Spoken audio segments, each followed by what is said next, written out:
Ahoj, vítám vás na serveru iPhone.cz a dneska vám přinesu krátký návod pro začátečníky s iPhonem.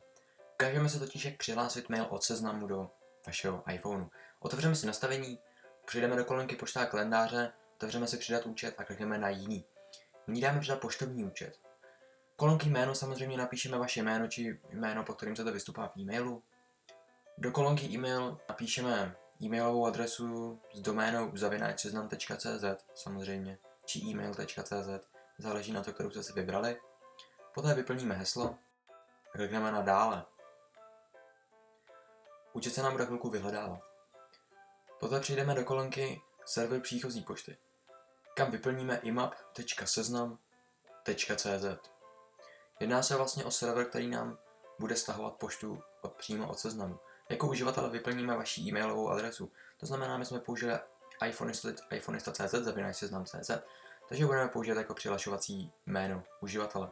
Heslo je stejné jako v e-mailu a to samé uděláme se serverem odchozí pošty, kde jenom změníme IMAP na SMTP, čili to bude celé vypadat jako smtp.seznam.cz. Jako uživatelé použijeme opět e-mail, v našem případě tedy iPhonista.cz/seznam.cz. Poté vyplníme heslo, které bude opět shodné se všemi ostatními, které jsme vyplnili. To je tady všechno. Klikneme na dále, účet se nám ověří a už stačí kliknout na uložit účet. Skvělé.